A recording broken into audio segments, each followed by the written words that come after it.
Are you ready to transform your summer into an epic splash-tastic adventure? Say goodbye to wasteful, single-use water balloons and hello to the ultimate in reusable, eco-friendly fun with reusable water balloons. Check out the link in the video description to get yours on Amazon today. Millions of workers in the UK are automatically enrolled into a pension scheme by their company. Here's all the info on what bosses need to do to avoid breaking the law. All employers must offer a workplace pension scheme by law, which is paid into by the company, the employee, and the government. If you earn over a certain amount, they also have to automatically enroll workers into it unless they opt out. Here's what you need to know about pensions auto-enrollment. What is pension auto-enrollment? Since October 2012, employers have had to enroll their staff into workplace pension schemes as part of a government initiative to get people to save more for retirement. When does auto-enrollment apply? You will be automatically enrolled into your work's pension scheme if you meet the following criteria. How much do I contribute? There are minimum contributions that you and your employer must pay. Your minimum contribution applies to anything you earn over £6,240 up to a limit of £50,270 in the current tax year. This includes overtime and bonus payments. A minimum of 8% must be paid into the pension, with you contributing 5% and your employer paying at least 3%. What if I have more than one job? For people with more than one job, each job is treated separately for automatic enrollment purposes. Each of your employers will check whether you're eligible to join their pension scheme. If you are, then you'll be automatically enrolled in that employer's workplace pension scheme. Can I opt out? You can choose to opt out, but you'll miss out on the contributions from the government and from your employer.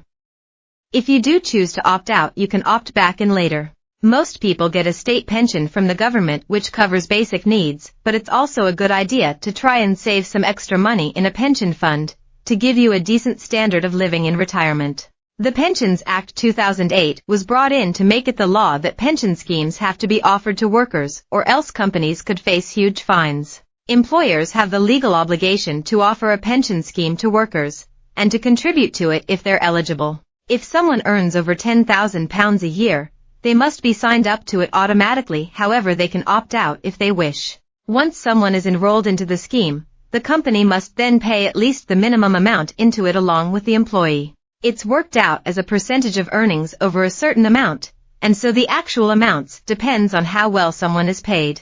As of July 2024, the minimum requirements apply to what is earned each month above £520. Or each week above £120, so you'd take this amount off your total pay to work out the percentage. There are potentially big fines for companies if they don't meet their obligations when it comes to paying into your pension pot. But they'll get the chance to make things right first. The regulator may issue the company with an enforcement notice, but this may include a fine if they think it deserves it. There are ways to report your employer if you think they're not meeting their obligations. The pensions regulator is a government-run body which lets workers tell them if their bosses aren't contributing when they should.